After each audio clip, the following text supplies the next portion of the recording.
काय झालंय, पॅकेज हा तीन अक्षरी जादुई शब्द अलीकडच्या काळामध्ये लोकांसमोर आणि शेतकऱ्यांसमोर आणला जातोय. खाली उतरून आज खरी परिस्थिती काय आहे हे बघणं आवश्यक आहे.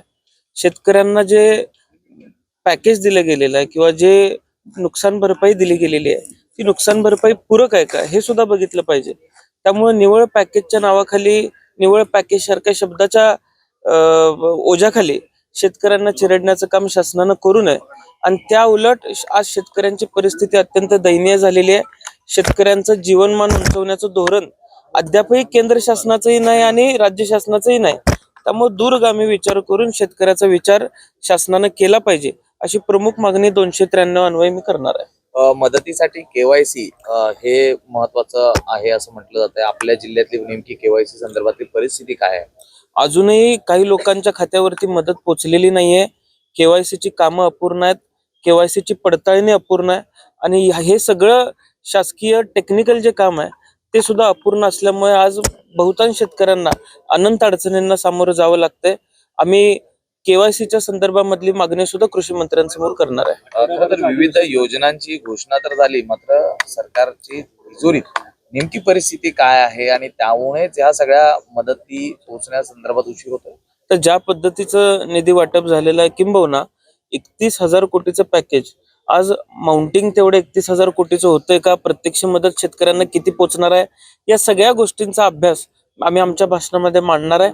आणि राज्याची खरी परिस्थिती ही लोकांसमोर आणण्याचा प्रयत्न आमच्या सर्वांचा असणार आहे. पुणे जमीन प्रकरणामध्ये पार्थ पवार यांना कोर्टाने पार्थ पवार प्रकरणामध्ये पोहोचलेली नाहीये. मला वाटतं की टेक्निकली गोष्टींमध्ये कुठेतरी गोष्टी वाढल्या जातात आणि वेळ करून पडत नाही, जी अमाऊंट 31,000 कोटी ही प्रत्यक्ष शेतकऱ्यापर्यंत पोहोचणारच नाहीये. मुळात हा 31,000 कोटीचा आकडा तयार कसा होतोय याचा सुद्धा अभ्यास आपण सर्वांनी केला पाहिजे.